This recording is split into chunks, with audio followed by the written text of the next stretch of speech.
Bismillahirrahmanirrahim. Değerli izleyiciler, hepinizi Yüce Allah'ın selamıyla selamlıyoruz.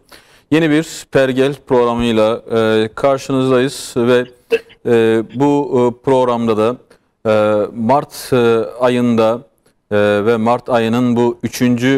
haftasında her yıl bu programda ve diğer başka programlarda, etkinliklerde gündemimize aldığımız, konuştuğumuz bu coğrafyanın çok büyük bir kıymeti olan ve 23 Mart 1960 yılında vefat eden Bediüzzaman Said Nursi Hazretlerini konuşacağız. Değerli konuklarımız olacak ki Bediüzzaman Said Nursi Hazretleri hakkında eserleri olan iki yazar konuğumuz olacak. Eğitimci yazar Ali Erkan Kavaklı ve eğitimci yazar Halit Ertuğrul. Kendilerini az sonra yayına inşallah alacağız. Tabi Bediüzzaman Hazretlerinin hayatı ki 1878'de başlayıp 1960 yılında biten, yani 80 yılı aşan hayatı o kadar dolu ve o kadar anlatılacak şey içeriyor ki yani sanki böyle bir program değil de dizi şeklinde uzunca ele almak gerekiyor eğer hakkı verilirse. Çünkü onun hem işte gençlik yılları çok bereketli geçmiş. Sonrasında vermiş olduğu bir ilmi bir mücadele var. Ardından çok hazin olan, gerçekten belki kelimelerle ifadesi bile çok zor olan, ağır olan bir eziyet, bir işkence süreci var. Ki bunu kimileri 28 yıl, kimileri 36 yıl olarak tespit ederler. O eziyetli yıllarda gösterdiği direnç var. Yine öte yandan üstadın işte o davet ve hani iman hizmeti, Kur'an hizmeti diye vasfettiği ve belki de hani Barla kürsüsü diye de nitelenen bir işte o Risale-i Nur'u neşrettiği, daha doğrusu Risale-i Nur'u işte o yeni tarzına, üslubuna göre neşrettiği bir dönem. Tabii o işkenceyle, eziyetle beraber anılacak, diğer taraftan öyle de konuşulacak bir dönem var. Üstadın tabii hayatında belki de en dikkat çekici husus elbette ki eserleridir. Çünkü Risale-i Nur üstadın hayatı denilebilir. Yani hayatını hiç insan bilmese bile zaten Risale-i Nur'un içerisinde tarihçe hayat diye bir bölüm de var ama kendi hayatından birçok anekdotu, birçok hatırayı, karşılaştığı hadiseleri, işte mahkemelerdeki savunmaları veya işte tarih sürecinde başına gelen olaylarda ki duruşunu zaten Risale-i Nur'un birçok yerinde bulmak mümkündür. Dolayısıyla böyle zengin, böyle geniş bir öyküden, bir biyografiden bahsediyoruz. Peki biz hayatının özellikle dediğimiz gibi uzun bir dönemini kapsayan o işkenceli süreç, o eziyetli süreç hakkında gerçekten ne biliyoruz? Yani onlarca defa zehirlenmiş, onlarca defa suikastle bir şekilde canına kastedilmiş. Fakat o bütün bunlara aldırmadan, aldırış etmeden, takılmadan, tabiri caizse takılmadan işte iman hizmetine, kendi ifadesiyle diyoruz, iman ve Kur'an hizmetine devam etmiş. Bu nasıl mümkün olmuş? Bütün bunların herhalde detaylı bir şekilde hatırlanması gerekiyor. Tabii Bediüzzaman Said Nursi Hazretleri'nin yaşadığı dönem ki o dönemi biz aslında tarihin yol kavşağı olarak, yani yol kavşaklarından bir tanesi olarak da vasfedebiliriz. Yani hem Osmanlı'nın artık yıkıldığı bir dönem ve yeni cumhuriyetin ilan edildiği bir dönem. Yine işte bu coğrafyanın işte çevresiyle birçok büyük değişimler, dönüşümler yaşadığı, sınırların yeniden çizildiği, sistemlerin, ideolojilerin bambaşka bir boyut kazandığı ve bütün bunların kesiştiği bir dönemden bahsediyoruz üstadın yaşadığı dönem için.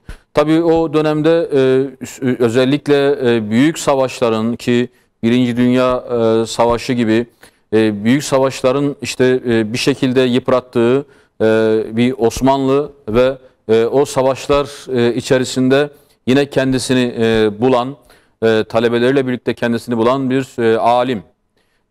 Ve tabii ki Bediüzzaman'ı konuşurken dedik ya onun ilmi bir yönü var, ilmi biyografisinde bir de ilmi bir geçmişi var.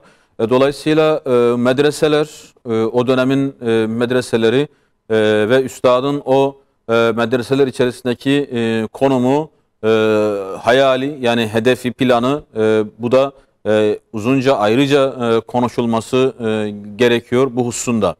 Yeni Cumhuriyet'le beraber o Cumhuriyet'in üstadla Bediüzzaman Hazretleri ile alıp veremediği konu neydi? Üstadın bu yeni dönemdeki izlediği yol neydi? Bunu da ayrıca dediğimiz gibi herhalde irdelemek gerekiyor.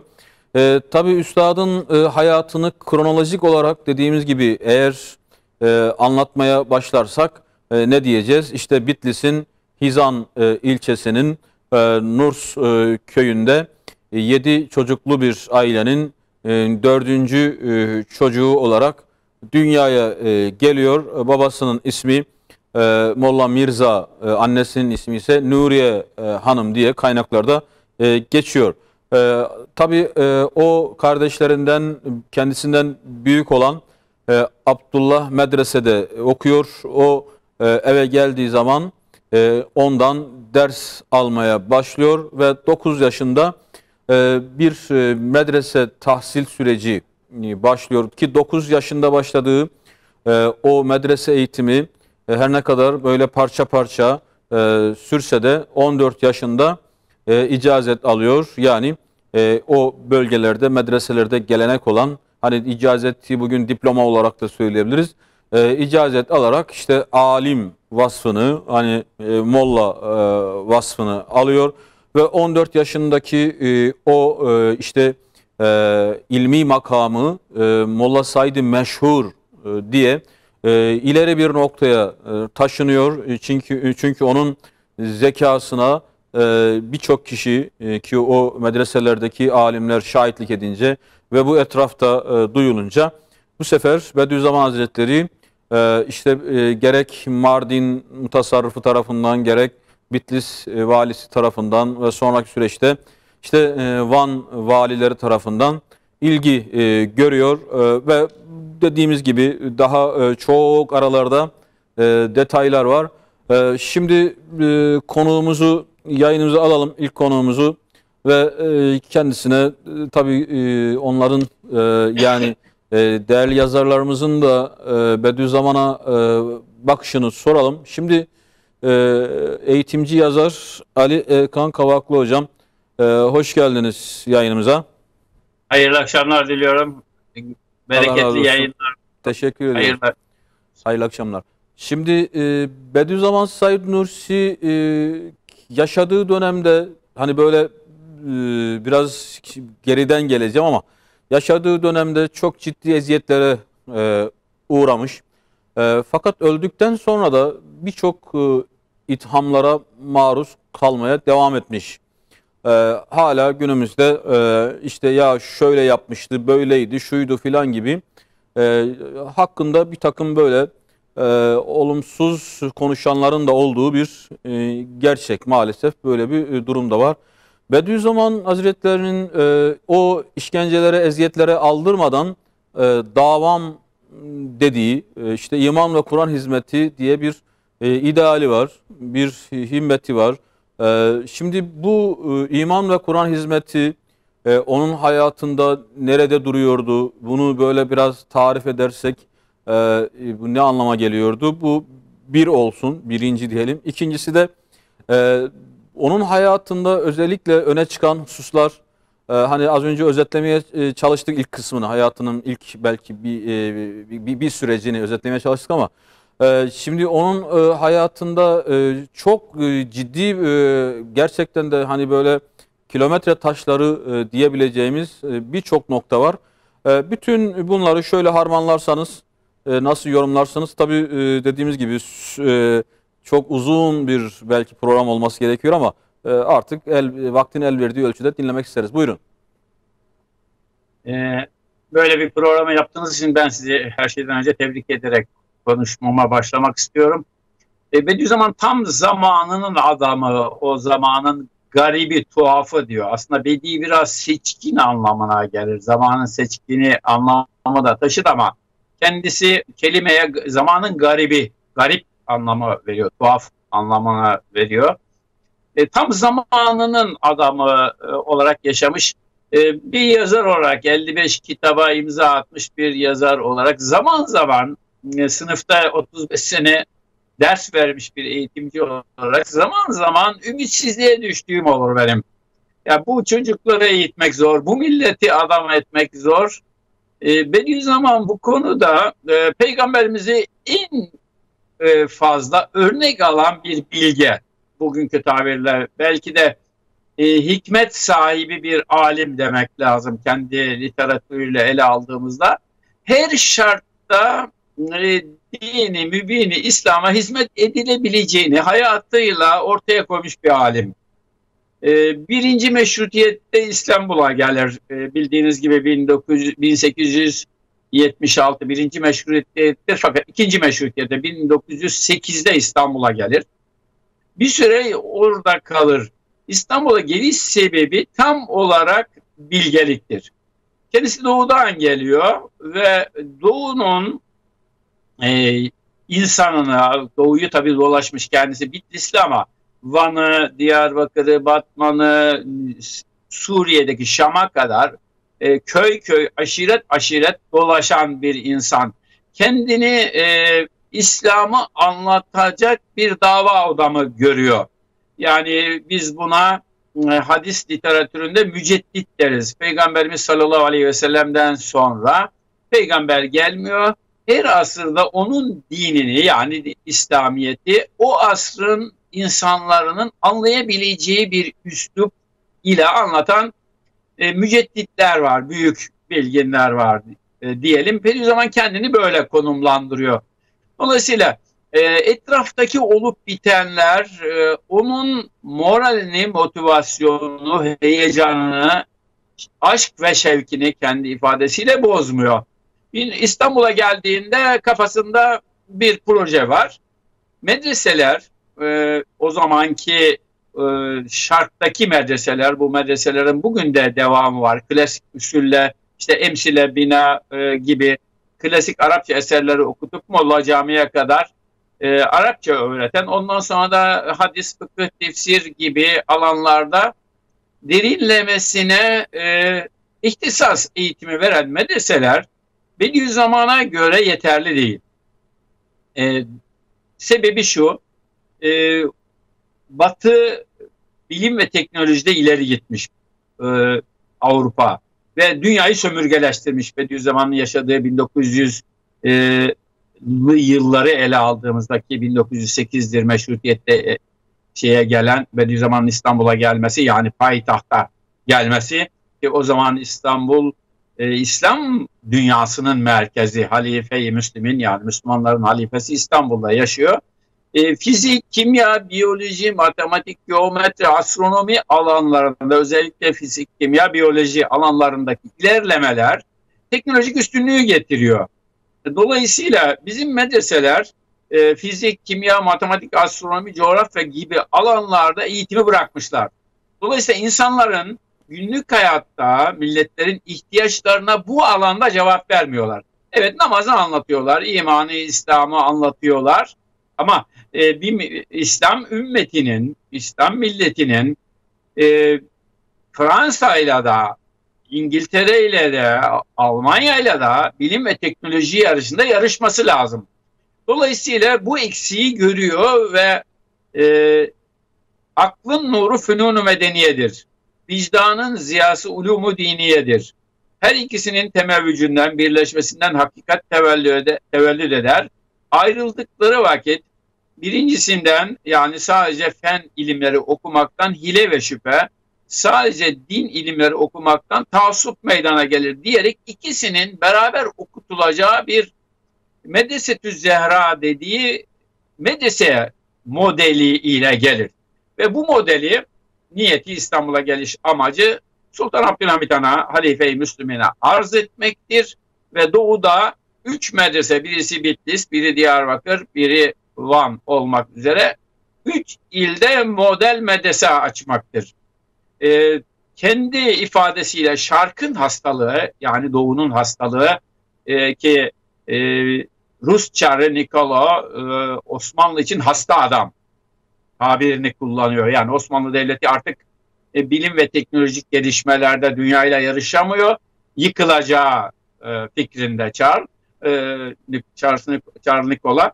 Buna rağmen Osmanlı Devleti bu tanımlamadan sonra da uzun yıllar, hatta asırlar yaşıyor.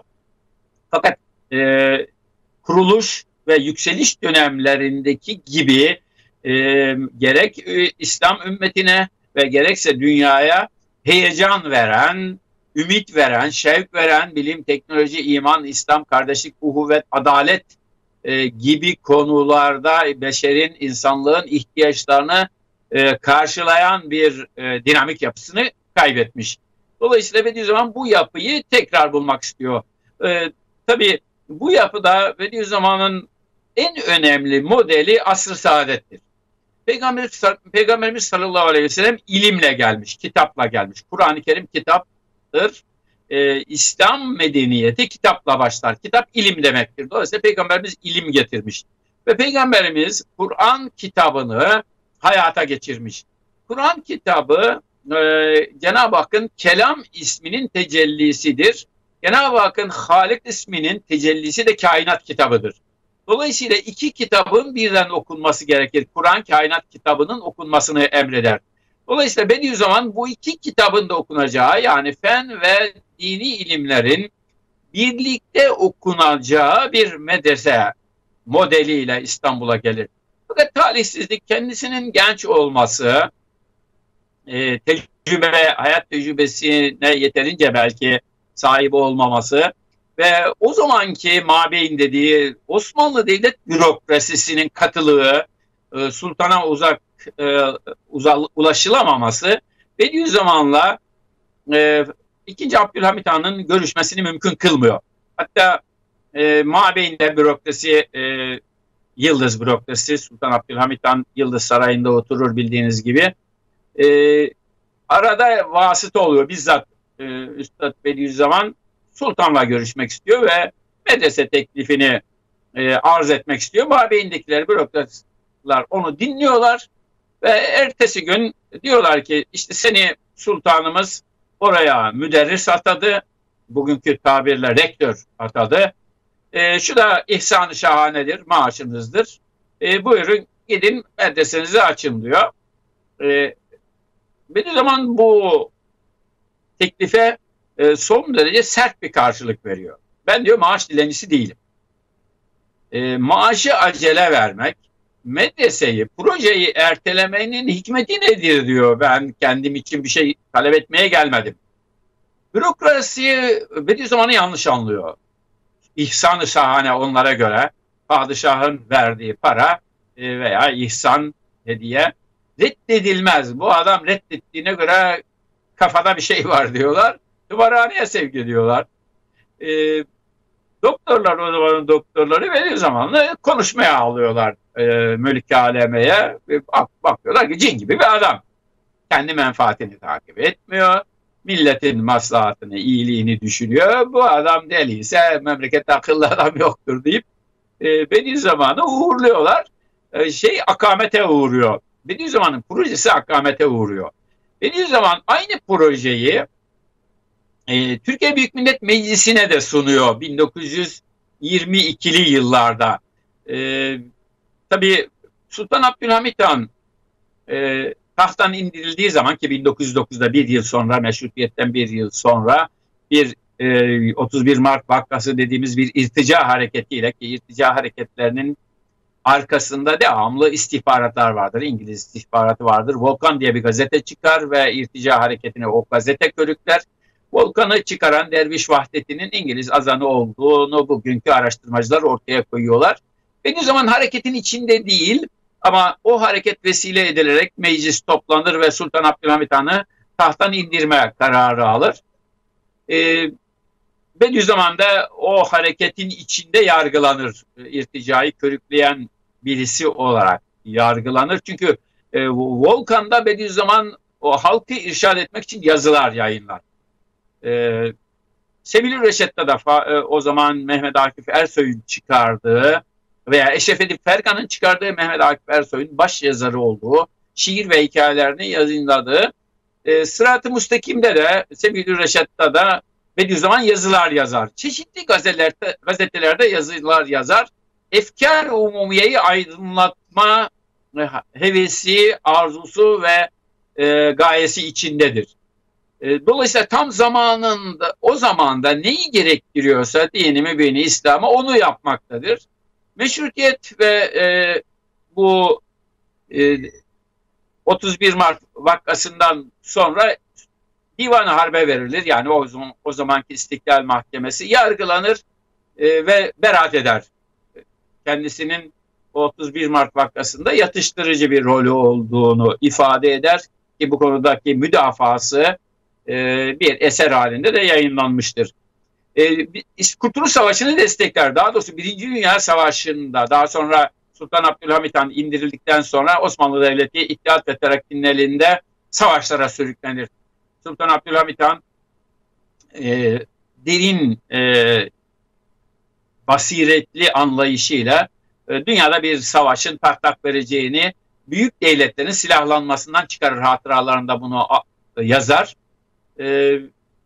Osmanlı Devleti bir savaş geliyor çünkü İngilizler, Fransızlar silahlanıyorlar, Almanya, Rusya silahlanıyor, bir dünya savaşı kopacak. Osmanlı Devleti'ni savaşın dışında tutmak lazım der. Fakat 1909'da payitahttan indirildikten sonra, saltanattan indirildikten sonra yerine Sultan Reşat gelecektir, kardeşi. Ama kardeşinin oğlu. Ama İpler İttihat ve Terakki'nin elinde olacak. İttihat ve Terakki Mason cemiyetinden örgütlenmiştir. Enver Paşa, Talat Paşa ve Cemal Paşa, İttihat ve Terakki'nin 3 önemli adamı Masondurlar. Talat Paşa'nın hem Mason hem de Yahudi kökenli beyaz Türkler diyorlar bugünlerde, biz onlara dönme deriz yaygın tabirle. Eşref Edip Ferkan, Sebil-i Reşat da bunları böyle ifade eder. Dönme olduğu ile ilgili kaynaklar var. Osmanlı Devleti'ni bilerek, bilmeyerek ama bilmeyerek değil, savaşa sürüklüyorlar. Ve Sultan Reşat iktidara geliyor bu dönemde. Sultan Reşat'la Bediüzzaman bizzat görüşür. Ve bu projeyi, yani Doğu'nun aydınlatılması medrese projesini ona da anlatır. Sultan Reşat kabul eder. Fakat Bediüzzaman mesrur olarak projesinin gerçekleşmesinden memnun olarak Doğu'ya gider. Birinci Dünya Savaşı patlar. İttihat ve Terakki doğrudan doğruya Osmanlı Devleti'ni savaşın içine atarlar. Gelir gelmez 1909'da iktidara gelirler tam olarak. 1911 Libya Savaşı vardır. 1912 Balkan Savaşı vardır. Arnavutluk'tan Edirne'ye kadar bir yılda Balkan Savaşı'nda 500 senelik yurt elimizden çıkar bir yılda. 1914'te Birinci Dünya Savaşı'nın içine girerler. Halbuki Abdülhamit Han dışarıda kalmayı projelendirir. Bunları önerir de bilmemeleri mümkün değil. Savaşın içine atıyorlar. Adeta Osmanlı Devleti parçalanma programıyla İttihat ve Terakki tarafından yönetiliyor. Bediüzzaman Doğu'da medrese açar, Van'dadır. Gelecek İstanbul'dan gelecek tahsisatı bekler ve mükemmel bir üniversite açmayı düşünürken bir Dünya Savaşı patlak verir. Öğrencileriyle birlikte savaşa girer. Çünkü Ruslar o savaşta Bitlis, Van, Bingöl oraları Erzurum'a kadar işgal ederler. O da öğrencileriyle birlikte savaşa girer gönüllü olarak. Gönüllü alay komutanı olarak savaşa girer. Savaşta yaralanır, esir olur ve belli bir süre Rusya'da kalır. Döndükten sonra 1917'de bildiğiniz gibi komünist ihtilal patlak verir Rusya'da ve Çar İmparatorluğu dağılır. O karambolda da Sibirya'daki esaretten kaçarak Avusturya üzerinden Bulgaristan'dan İstanbul'a döner. Kurtuluş Savaşı başlar. Kurtuluş Savaşı'nı medyada Bediüzzaman destekler. Yazılarıyla ve eserler yazarak, dağıtarak destekler. O sırada da İttihat ve Terakki iktidardan uzaklaşmıştır. Talat Paşa kendisi söyler, bizim politikalarımız iflas etti der ve iktidarı terk eder. Almanya'ya kaçar, daha sonra Almanya'da bir Ermeni suikastçı tarafından vurulacaktır. Daha Hükümet-i İslamiye kurulur Osmanlı Devleti'nde. Yani bugünkü Diyanet Yüksek Kurulu gibi bir şey. Osmanlı Devleti'nin din ihtiyaçlarına fetva verecek, o konuları ele alacak, değerlendirecek ve devlete tekliflerde bulunacak bir kurul ki Mehmet Akif, Elmalı Hamdi Yazır gibi, İsmail Hakkı İzmirli gibi devrin büyük bilginleri var. Bediüzzaman da bu kurulda görev yapar. Hayatında devlette maaş aldığı dönem bu dönemdir. Bir iki sene maaş alır. Ondan sonra da 1922'ye geldiğimizde Bediüzzaman Ankara'ya davet edilir. Artık Kurtuluş Savaşı kazanılmıştır Yunanlılara karşı. Ama İstanbul, Çanakkale Boğazı işgaldedir. İngilizler, Fransızlar çekilmemişlerdir. Türkiye Büyük Millet Meclisi'ne davet edilir. Özellikle Mustafa Kemal tarafından. Oraya geldiği zaman savaş kazanan meclisin milletvekillerinde dine karşı bir lakaytlık görür. Mecliste iki tür grup var. Birincisi birinci grup dedikleri bugünkü CHP'nin dine lakayt milletvekillerinin oluşturduğu bir grup.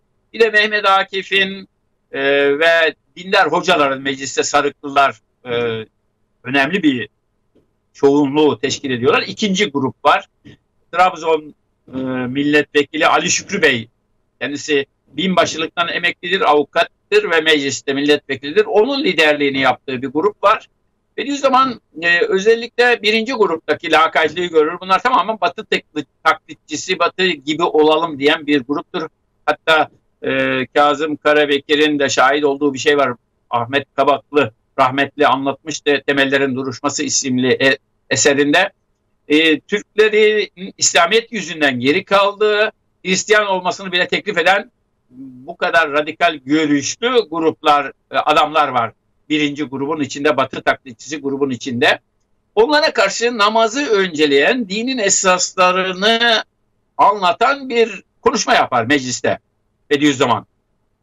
Mustafa Kemal meclisteki bu konuşmayı, dini meseleler ağırlıklı konuşmayı biraz böyle gereksiz bulur ve beraber yüz yüze bir görüşme yaparlar. Bediüzzaman bu görüşmeden negatif duygularla ayrılır. Mustafa Kemal'in dini konularda ikna edilemeyecek bir yapıda olduğuna karar verir ve Ankara'da kendisine şu teklifte bulunur. Bizim Doğu vaizimiz ol der Mustafa Kemal. Seni maaşa bağlayalım. Bediüzzaman aynı şeyi Sultan Abdülhamit Han'a söylediği, ben maaş dilencisi değilim sözünü ona da söyler ve siyasi olarak Batı'yı kopyalayacak, Batı'yı taklit edecek, dine ve dine ait meselelere soğuk davranacak, hatta onunla mücadele edecek bir fikri yapı görür mecliste. Mustafa Kemal'de de bu yapıyı örnekleyen, temsil eden bir karakter görür ve bunlarla siyasi mücadele yapılamayacağı kanaatine varır. Çünkü meclisteki ikinci grup, yani dindar hoca dediğimiz dindar milletvekilleri Bediüzzaman kürsüde konuşurken onu desteklemezler ve ona sesini kapat, bunları dine karşı tahrik etmeyelim yollu. Yani birinci gruba karşı tepki göstermelerini beklenirken Bediüzzaman'a susmaya yönelik tavırları vardır. Yani dindar grup Bediüzzaman'ı bütün gönülleriyle destekleyen bir tavır sergilemezler. Anlar ki Bediüzzaman burada yapılacak, siyasi olarak yapılacak faydalı bir hareket yok. Tekrar Van'a gelir. Van'da tekrar medresesini açar ve öğrenci yetiştirmeye devam eder. Bu süreç 1925'e kadar gelir. 1925'te Şeyh Said isyanı çıkar. Bediüzzaman isyanı desteklemez. Ama Ankara'dakiler Bediüzzaman'ın etkisi ve nüfuzunu biliyorlar ki Mustafa Kemal yüz yüze konuşmuş. İsyana katılanları ve Bediüzzaman'ı tehlikeli gördükleri her ismi, nüfuzlu gördükleri her ismi sürgüne gönderirler. Bediüzzaman da Şark'tan alınarak, Van'dan alınarak Trabzon üzerinden, İstanbul üzerinden Burdur'a, oradan da bir süre İsparta'ya, oradan da İsparta'nın o zaman yol geçmez, kervan geçmez, yolu yok bir kasabası olan Barla'ya yerleştirirler. Böylece toplumdan soyutlamış olurlar 1925-26'lı yıllar. Şimdi Barla'ya birkaç defa gittim ben. Şimdi bile Barla çok tenha, kendi halinde, ıssız, toplumun birçok olup biteninden habersiz bir ilçe görünümünde, bir kasaba görünümünde, o zamanlar bir köy görünümünde özellikle onu oraya Bediüzzaman'ı yerleştiriyorlar. Kasabada jandarma var, jandarma komutanı var. Jandarma komutanlığının üstünde bir eve yerleştiriyorlar. Tamamen kontrol altında ve oturtulduğu ev ki 1,5 odalık küçük bir çınarın üstünde bir o evcikte oturur, ikamete mecbur edilir. Orada oturmaya mecbur edilir. Evin iki tarafında yol vardır. Yollara jandarma konur. Kiminle görüştüyse de o sorguya çekilir ve hemen hemen gündüz kimseyle görüşmemesi sağlanır. Öyle diyelim. Bediüzzaman burada da eserlerini yazar. Yani daha sonra buradan hapishaneye atılacaktır. Eskişehir'de yargılanacaktır. İdamla yargılanacaktır. Bediüzzaman her şartta İslamiyet'e hizmet etme çabası içindedir. Tekrar kilometre taşlarını sayarsak, Meşrutiyet döneminde gazetelere yazı yazarak, İşgal döneminde Hutuvat-ı Sitte diye bir eser yayınlayarak, İngilizlere karşı eser yayınlayarak kitapla kavga verir. Meclise çağrıldığında 1922'de meclisin en etkili köşesi mecliste konuşma yaparak. Siyasi çalışmalardan netice alamayacağını anladığı an Doğu'ya giderek öğrenci yetiştirerek, ki kendisi icazetli bir medrese hocasıdır. Yani bugünkü anlamda üniversite hocasıdır. Diplomalı öyle diyelim. Öğrenci yetiştirerek. Sürgüne gönderildiğinde de Kur'an-ı Kerim'in tefsiri sayılabilecek Risale-i Nur dediği, Nur Risalesi, Nur'dan kasıt, Risale kitapçık demek bugünkü tabirle, o Osmanlı bilginleri kendi eserlerine kitap dememişler. Çünkü onlara göre kitap Kur'an-ı Kerim'dir. Kitabın yazarı Allah'tır. Dolayısıyla bizim yazdıklarımız, yani Bediüzzaman'ın yazdıkları veya bizim gibi yazarların yazdıkları kitapçıktır. Yani Kur'an'la kıyaslanmasın. Bizimkisi o kitaptan bir parçacıktır. Eserlerine Nur risaleleridir. Nur Kur'an'dır. Onun yazdıkları da Kur'an nurunu anlatan kitapçıklardır. Burada enteresan bir metot takip eder. 9 yıl Barla'da kalır. İmanla ilgili Kur'an'ın imana ait ayetlerini tefsir eden ana eserlerini burada telif eder. Bir kasabada. Düşünün, kasabada tek kişi var. Okuma yazma bilen, Şamlı Hafız Tevfik denir. Şamlı değil aslında, babası yüzbaşıymış ve Şam'da görev yapmış. Daha sonra dönünce hocadır kendisi, bir camide görevli. Harika bir yazısı var. Bediüzzaman'ın kendi kalemi yazısı işlek değildir kendi tabiriyle. Bir katibe ihtiyaç var. Yazarken devamlı Şamlı Hafız Tevfik'i çağırır.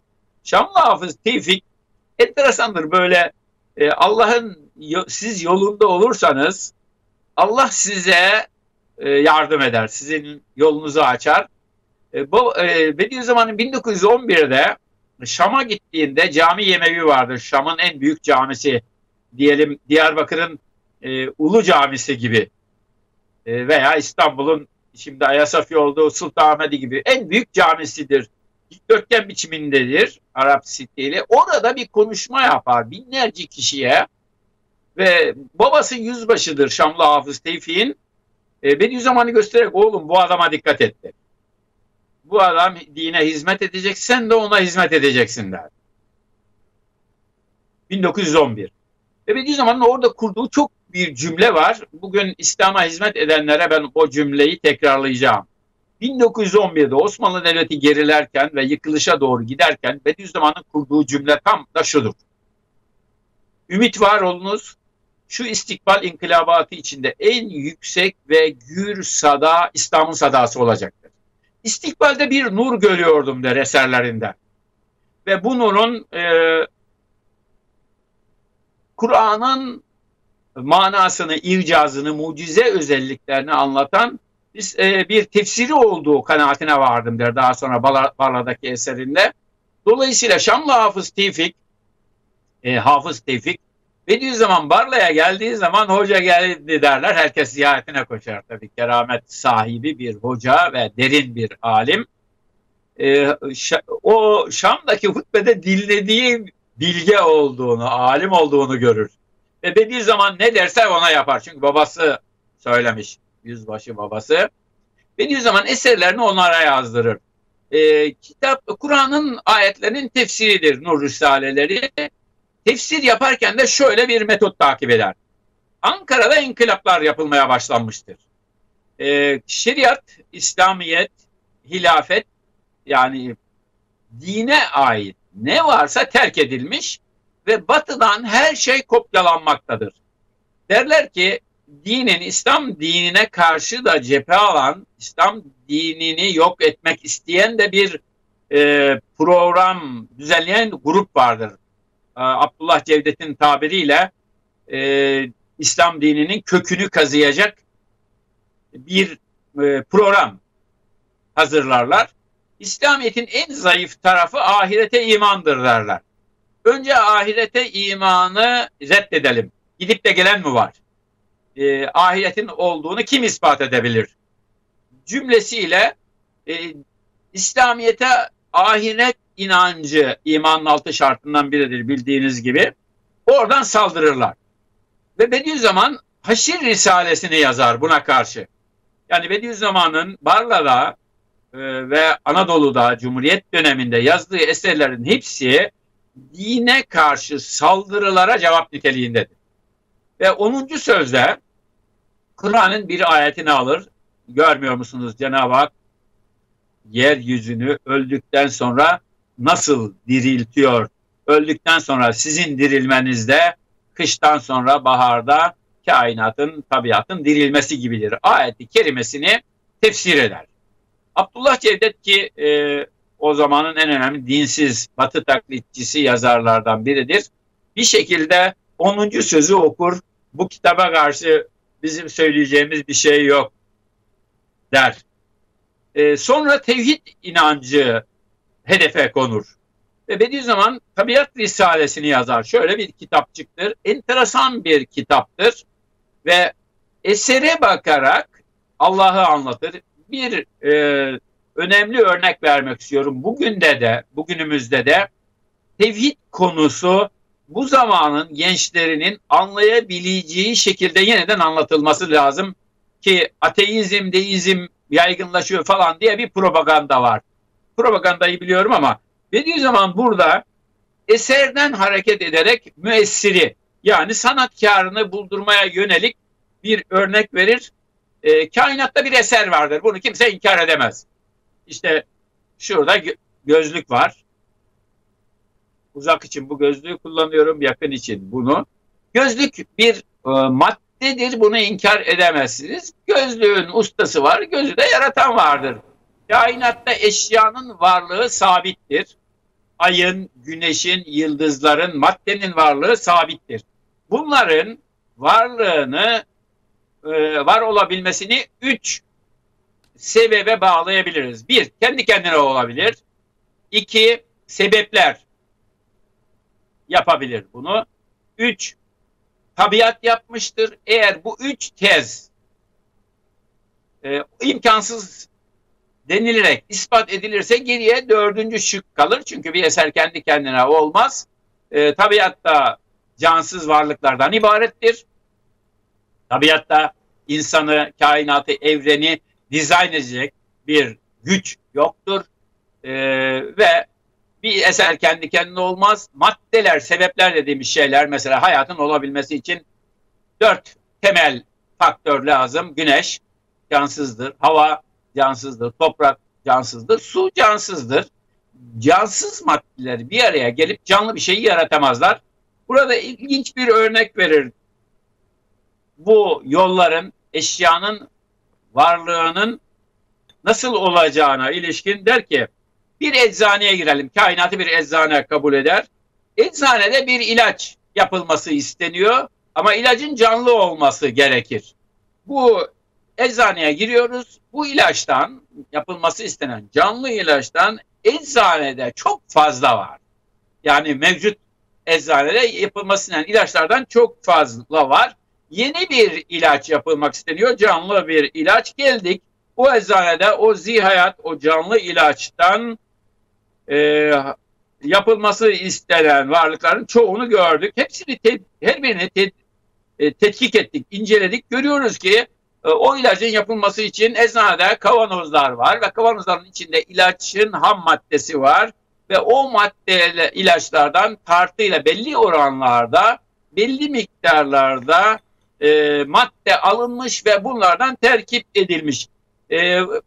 İlacın mahiyeti, iç yüzü bundan ibaret. Şimdi eğer bir eczacıyı veya ilaç yapan mühendisi, doktoru olmadığını düşünürseniz, bu ilacın yapılması için ne diyeceksiniz? Eczanenin penceresi açık kalmış, rüzgar esmiş. Ali Bey, özür diliyorum. Şimdi süremizi biraz aştık ama sanırım o... Peki, örneği bitireyim, sonlandırayım. Peki, kısa Peki, keseyim. peki, buyurun. Ve rüzgarla bu kavanozlar devrilmiş.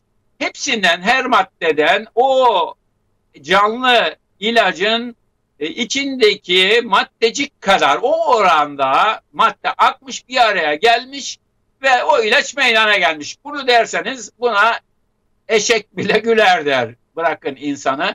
Şimdi insanın bugün de tartışılıyor, canlı nasıl meydana geldi.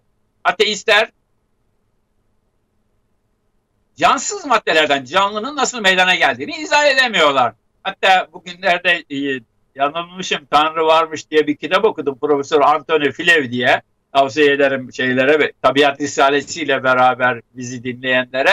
Ateizm 3 şeye cevap veremezler Anthony Flew. 1. Madde nereden meydana geldi? Big Bang, büyük bir patlamayla madde meydana geldi. İyi de bu maddeyi kim ortaya koydu? 2. Kainatta kanunlar var. Fizik kanunları, kimya kanunları dediğimiz kanunlar var. Bu kanunların sahibi kim? Evrene hükmediyor. 3. Canlı nasıl meydana geldi? Daha doğrusu nasıl meydana geliyor? Cansız maddelerden canlı. Bunların cevabını veremezsiniz. Ateist olarak bunlar var. Dolayısıyla Bediüzzaman buradan hareketle Allah'ın varlığını anlatır.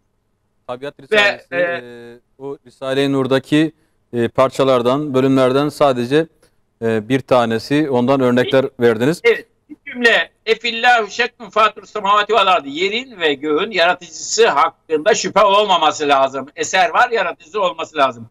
Dolayısıyla Bediüzzaman herkesin susturulduğu, istiklal mahkemelerinin memlekette kol gezdiği ve hakim olmayan İstiklal Mahkemesi 3 Ali derler. Kelale, Kılıçdaroğlu, bilmem ne Ali. Onların Ankara'dan gelen emirlerle istediklerini astığı bir dönemde her şeyi söylüyor. Eşref Edip Ferkan'ın bir tespiti var Mehmet Akif'le ilgili. Bir edebiyatçı olarak Mehmet Akif'e ben hayranımdır. Mehmet Akif çok müthiş bir mücadele verir. Sırat-ı Müstakim'i çıkarırken, Sebil-i Reşad'ı çıkarırken, Kurtuluş Savaşı'nda. Ama Mehmet Akif Cumhuriyet ilan edildikten sonra peşine polis takılınca hiçbir şey söylemedi diyor. Ve halbuki söylenecek çok şey vardı, eleştirilecek çok şey vardı der Eşref Edip Perkan, ama Mehmet Akif viran olası hanede evladı yal var diye bir şey söylemiyor. Bediüzzaman her şeyi söylüyor. Peki. Bu farkı da dile getirdiniz. Çok teşekkür ediyoruz. Cümlemi şöyle bitireyim. Her şartta İslam'a hizmet ediyor ve her şartta İslam'a hizmet edilebileceğinin güzel bir örneğini sergiliyor. O bakımdan örnek alacak bir İslam alimidir diyelim. Peki. Bana bu kadar zaman ayırdığınız, fırsat verdiğiniz için çok çok teşekkür ediyorum. Biz teşekkür ediyoruz. Çok çok sağ olun. Hayırlı günler, hayırlı akşamlar. Allah razı olsun. Allah'a emanet olun. Sağ olun. Bediüzzaman Said Nursi Hazretleri dedik. 23 Mart 1960 Tamam. vefat yıl dönümü. Az önce eğitimci yazar Ali Erkan Kavaklı Bediüzzaman hakkında güzel bir özetlemede bulundu. Şimdi de eğitimci yazar Halit Ertuğrul hocam hattımızdalar. Onun da Bediüzzaman Said Nursi hakkındaki eserlerini biliyoruz. Dolayısıyla kendisinden Bediüzzaman hakkında özellikle günümüz için, günümüz gençliği için veya günümüz dünyasına mesaj için önemli pasajlar, önemli noktalar hayatından, eserlerinden kendilerini önemli gördüğü hususları herhalde bizimle paylaşmasını isteyeceğiz. Hocam hoş geldiniz yayınımıza. Efendim hoş bulduk. Hayırlı yayınlar diliyorum efendim. Önce bir tebrik ediyorum. Çok önemli bir konuyu ele aldığınızdan dolayı. Gerçekten teşekkür ediyorum sizlere. Biz teşekkür ediyoruz. Sağ olun. Ya biz zaten her Mart'ın 3. haftasında Bediüzzaman'a özel program yapıyoruz. Yani pergeli daha doğrusu bu konuyu ayırıyoruz. Yine kanalımızda Risale-i Nur'la ilgili de ta baştan beri yayınlarımız var. Biz Bediüzzaman Said Nursi Hazretleri'ni böyle uzunca yani uzunca derken normal halde anlatmaya kalksak herhalde buna böyle bir de başta da söyledik yani uzun bir program ayırmamız lazım da. Şöyle önemli gördüğünüz süremizi de düşünerek önemli gördüğünüz noktalar dersek yani işte şu kısım gerçekten çok can alıcı ve bunun üzerinde çokça durmak gerekiyor dediğiniz yönlerin neler? Sizden dinlemek isteriz. Buyurun hocam. Estağfurullah. Efendim dediğiniz gibi Bediüzzaman ve onun hizmeti çok geniş kapsamlı. Ancak ben bir eğitimciyim. Daha çok ben eğitim açısından meseleye bakmaya arzu ediyorum. Yani benim alanım gençlik sorunları, aile içi sorunlar. Kitaplarım da zaten bunun üzerine bina oldu. Bediüzzaman'la da alakalı yazdığım kitaplar da bunun üzerine bina oldu. Bunun bir evveliyatı var. Niye ben Bediüzzaman'a çok fazla ilgi duydum bir eğitimci olarak? Neden Bediüzzaman ön plana çıkartılmalı? Neden Bediüzzaman istifade edilmeli? Yani bir kronolojik bir hayatından çok daha ziyade onun tesirleri, onun etkileri, gençlik üzerinde neleri gözlüyoruz bir ona bakmaya ihtiyacımız var daha çok. Bir defa Bediüzzaman Hazretleri bir İslam alimi olarak çok evrensel bir zat.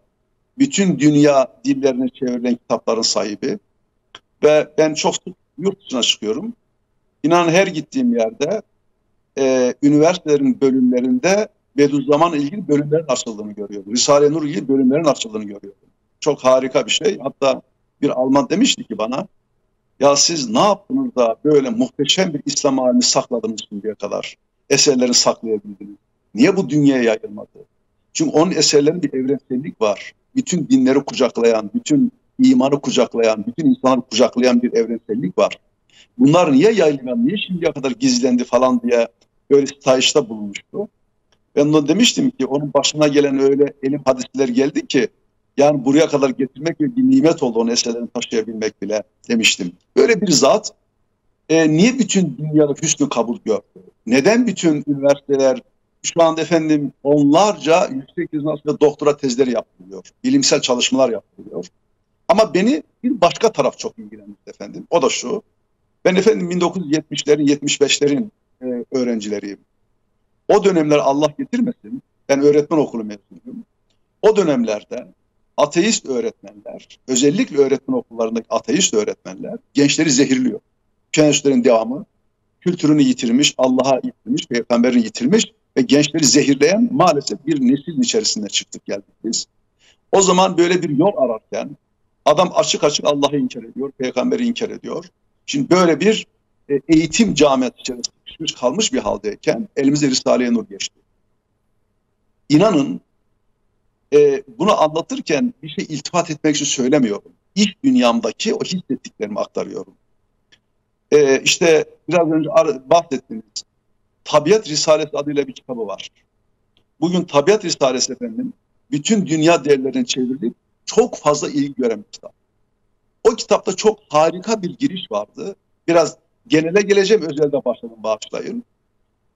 Tabiat Risalesi'nde efendim Adem Aleyhisselam'dan bugüne kadar bütün ateistlerin, deistlerin, inkarcıların ileri sürdükleri görüşleri 3 şık haline getiriyor.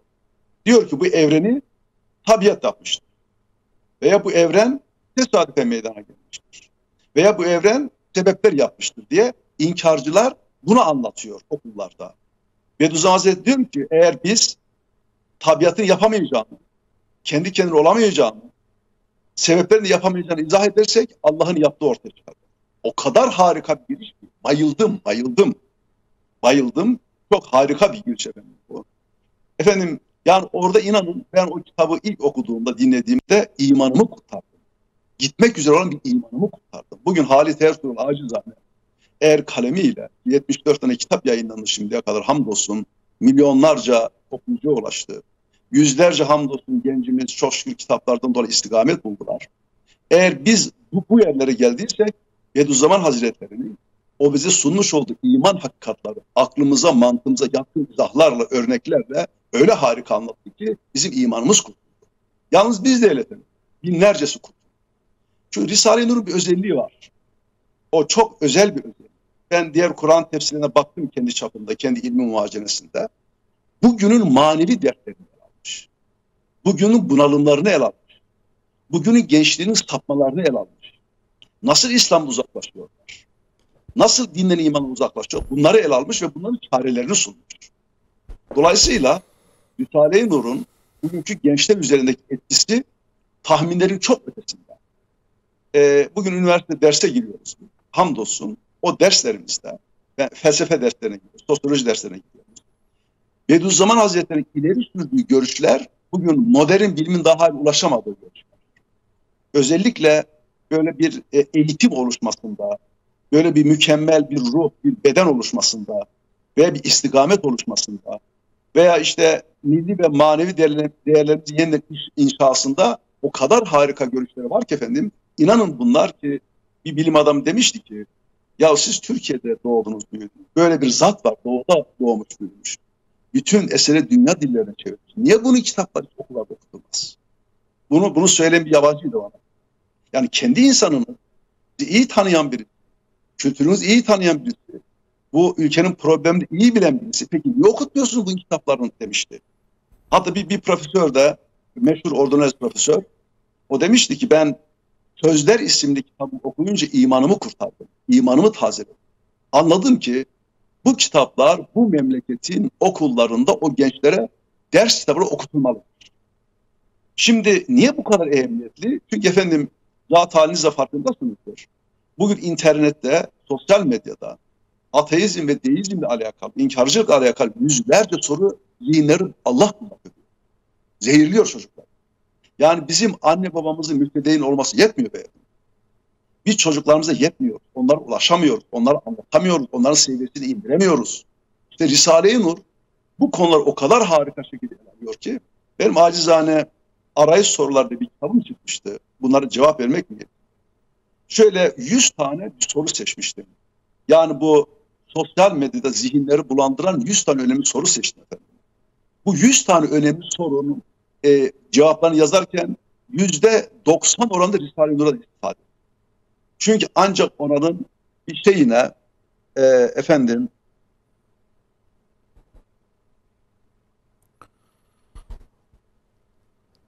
Evet, sanırım Halit Hocam bir iletişim sorunu yaşıyor şu anda. Bediüzzaman Hazretleri'nin tabii Halit Hoca'nın bahsettiği o belki de sorulara cevap verme metodu, cevap verme üslubu da çok harika ki biz hayatının belki de o ilk döneminde e, bir yerde söyleyeceğiz. İşte rüyasında deniyor ki Peygamber Efendimiz'i Aleyhisselatü Vesselam'ı görür ve kendisine bir vazife verildiğini o rüyada addeder, böyle kabul eder. İstanbul'a gelir. O Fatih'te meşhur Şekercihan diye bilinen yerde bir dükkan açar. Dükkanının tabelası nedir? Her suale cevap verilir ama sual sorulmaz.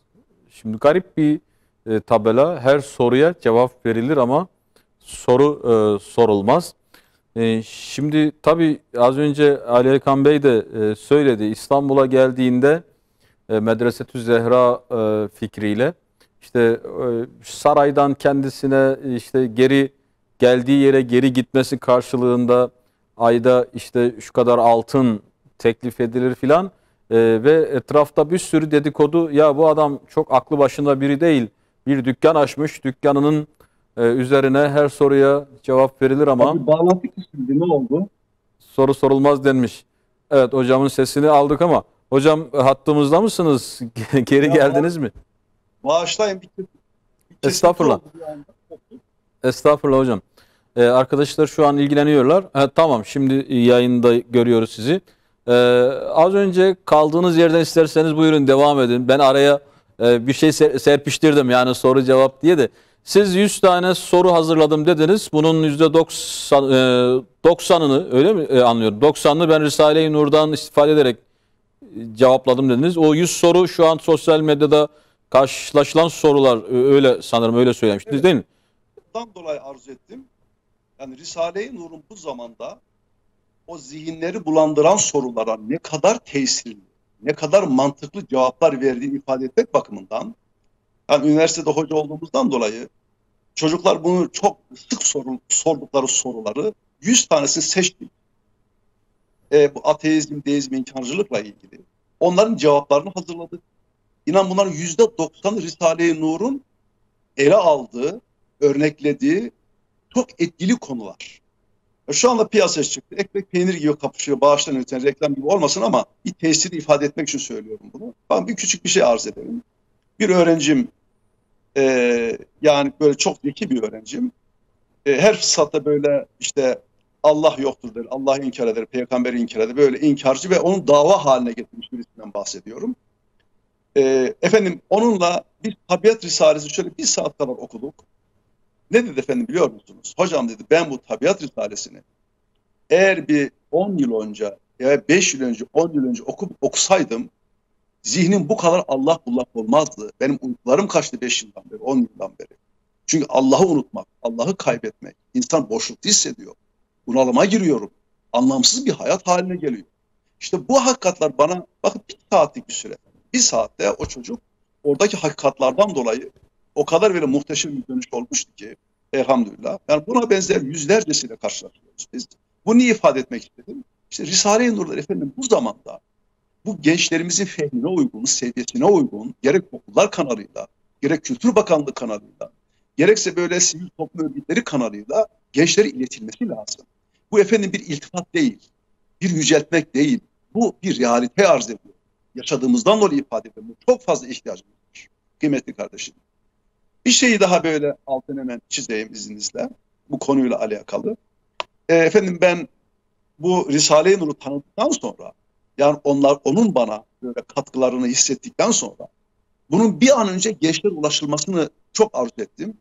Ve Bediüzzaman'ın Nur Destanı diye hayatını ortaokul ve lise öğrencilerin seviyesine indirerek yazdım. Çok fazla ilgi görüyor. Şu anda 100. baskının üstünde. Orada Bediüzzaman'ın misyonu, hayatı böyle basit, sade şekilde anlatıldı ve Risale-i Nur'lar o gençlerin seviyesine uygun hale getirildi. İnanın, bakın şu anda efendim, mailime girdiğim zaman her gün onlarca mail alıyorum. O mailler içerisinde, hocam ben Bediüzzaman'ı tanıdım, eserlerini tanıdım.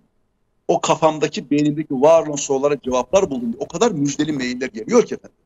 Bakın siz eminim babasınızdır. Rabbim eğer varsa hayırlı evlatlarınız lütfetsin, kerem kılsın.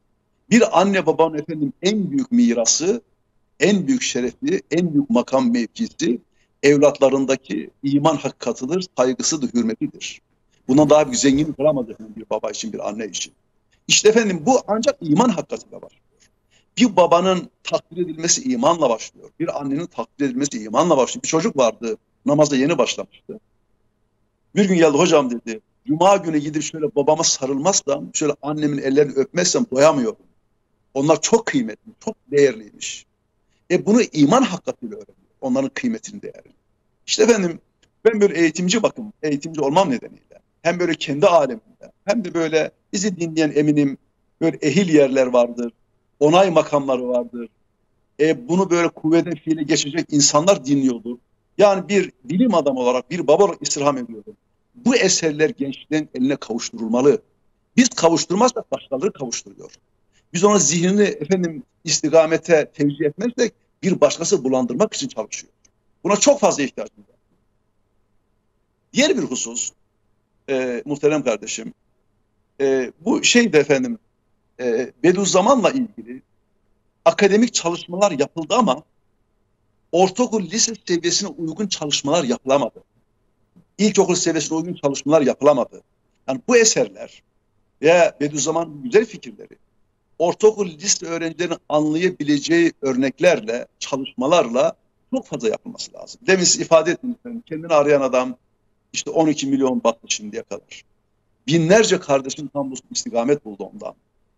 Şimdi bir şey vardı efendim, çok böyle özel arz ettiğim, çok etkilendiğim kutlu bir diriliş. Bediüzzaman Hazretleri'nin. Macar bir profesör bir hatıra anlattı. Böyle minnacık sıkıştırıyorum. Zamanı çok böyle bir rahat kullanmak bakımından. Efendim Macar profesör, tarihçi aynı zamanda. Kendini dinlemiştim bunu ben. Diyor ki ben ülkenin en iyi tarihçilerinden birisiyim. Aynı zamanda psikoloğum diyor. Fakat imanım yok, bunaldım. Artık böyle bir hayatta yaşamaktansa intihar edeyim, kurtulayım dedim diyor. Çıktım diyor boynuma ipi geçirip intihar edeceğim. Bir anda diyor herhalde hafızam kaydı. Yani kendimden geçmiş olmalıyım. Bir anda bakmış Sözler de bir kitap gelip geçti diyor gözümün önünde. Ben dinlediğim için arzu ediyorum. Sözler kitabı. Bir anda diyor bir şey belirdi. Dedi ki in aşağı, sen evladı Resulsün, sen nasıl intihar edersin? Herhalde diyor şuurum kaydı, rüya mı indiydi veya başka bir alim bilemiyorum. Bir anda diyor ipi aldım boğazıma, Allah Allah vardır bundan bir şey diye. Hemen Türk elçiliğini aradım. Çünkü yazıların Türkçe olduğunu. Dedim böyle sözlerde bir kitap ve böyle bir zat dediler ki o sözler Bediüzzaman Said'in sözler. Evladı Resulsün, meğer diyor ben Osmanlı'dan gelmiş benim dedeler. Oradan göçmüş gelmiş. Macaristan'a yerleşmişiz. Bir araştırdım ki meğer diyor Seyda'ymışız. Efendimizin diyor oraya dayanıyoruz. Öyle bir hali Türkiye'ye geldim diyor. Risale-i Nurları tanıdım. Bediüzzaman'ın talebelerini gördüm. Geldim diyor İstanbul Eyüp Sultan Camii'de Müslüman oldum diyor. İmanımı tazeledim. Şimdi eserler aldım diyor. Ben artık orada bütün gücümle, kuvvetimle, çünkü içindeki hakikatler yalnız Türkiye değil, bütün dünya gençleri muhtaç olduğu hakikatler. Onları yaymaya gayret ediyorum. Şimdi benim arz ettiğim konu şu efendim. Bütün dünya böyle bir hakikate kucak açtı. Aralarında efendim master doktora tezleri yapılıyor. Bilimsel çalışmalar yapılıyor. Yani istirham ediyorum ne olur. Şu memleketimizi yönetenler, onay makamında olanlar, yani şu mesele bir el atmalar lazım. Ben bir babayım, gençler elden avuçtan çıktı gidiyor beyefendi. Yani onlar elden avuçtan kayıyorlar. İmanını kaybediyor, istikametini kaybediyorlar. Maddi ve manevi bütün o alemleri yıkılıyor. Onları kurtarmak bir vazifemiz var bizim. Ondan dolayı Risale-i Nur da çok önemli kaynaklardan bir tanesi. Kur'an'ın bu zamandaki müfessiri.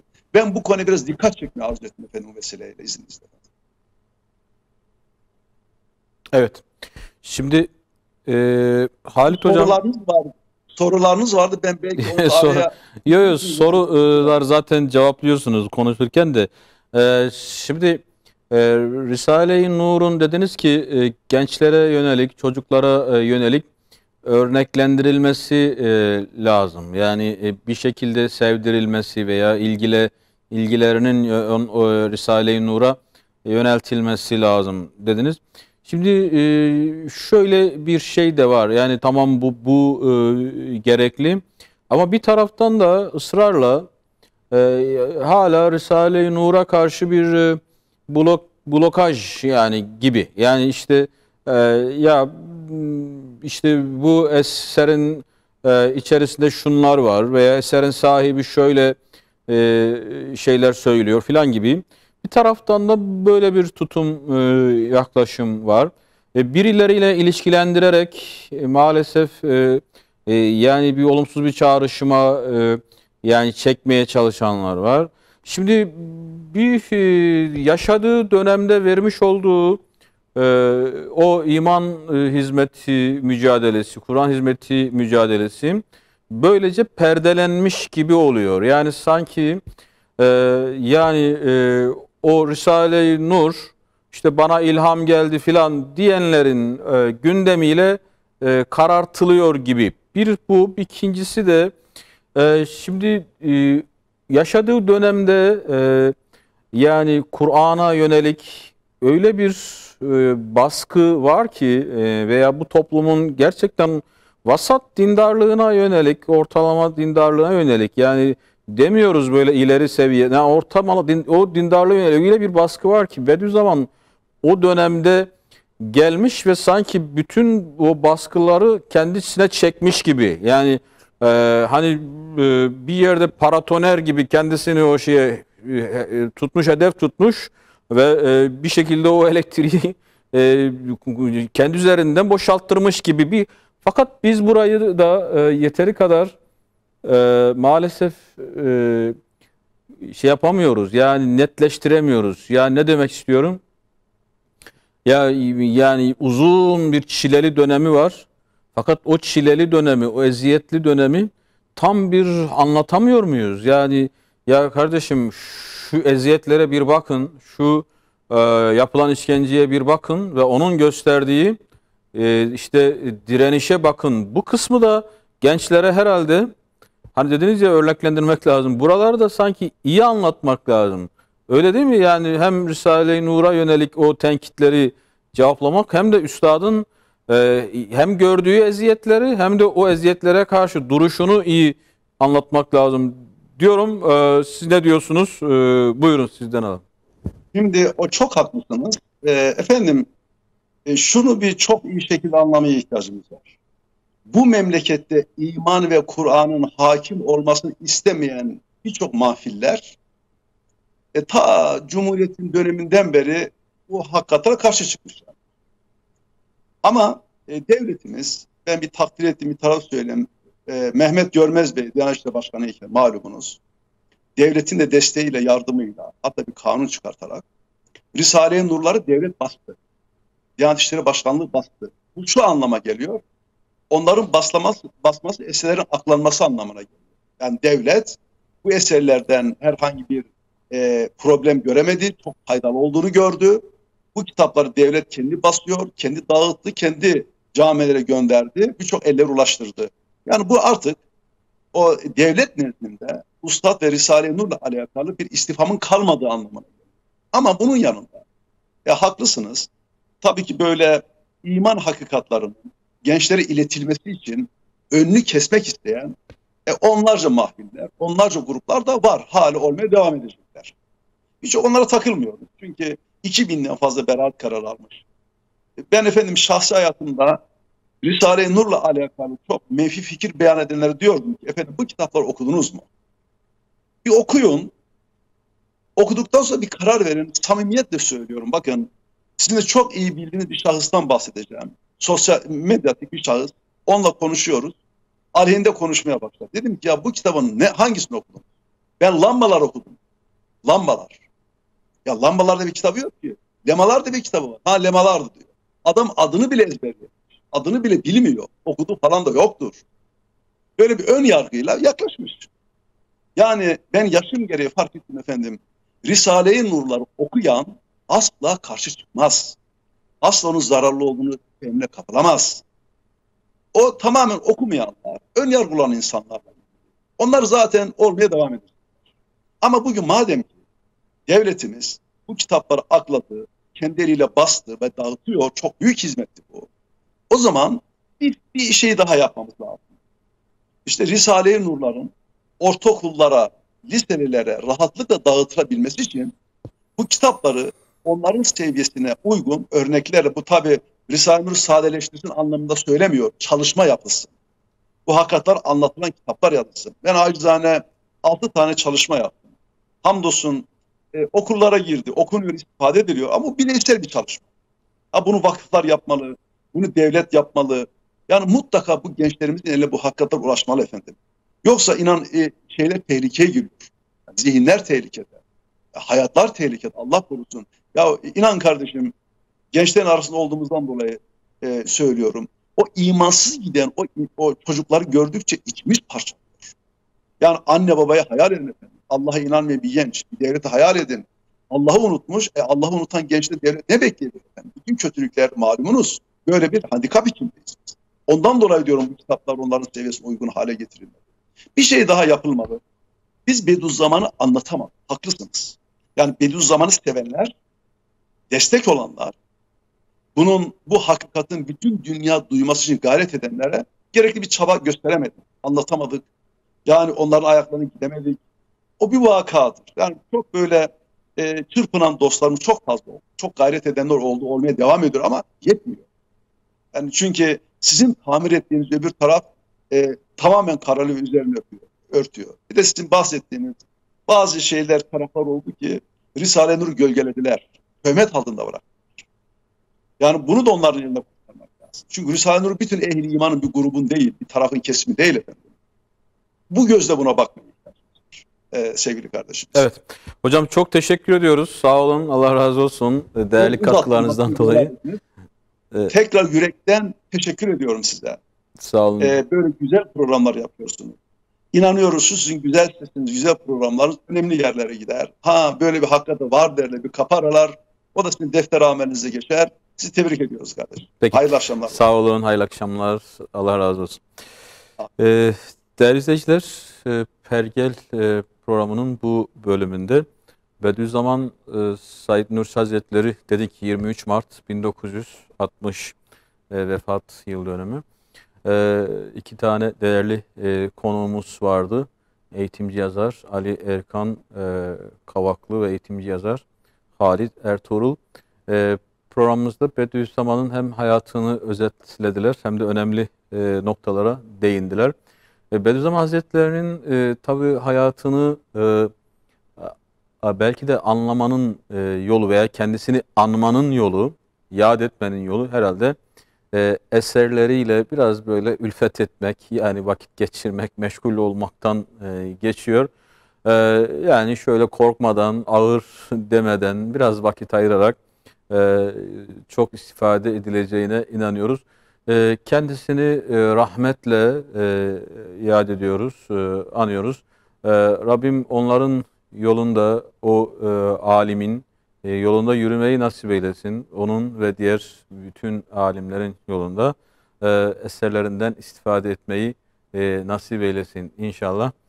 Tekrar dediğimiz gibi rahmetle anıyoruz ve gelecek Pergel'de buluşmak dileğiyle inşallah hepinizi Allah'a emanet ediyoruz. Selamun Aleyküm ve Rahmetullahi ve Berekatuhu.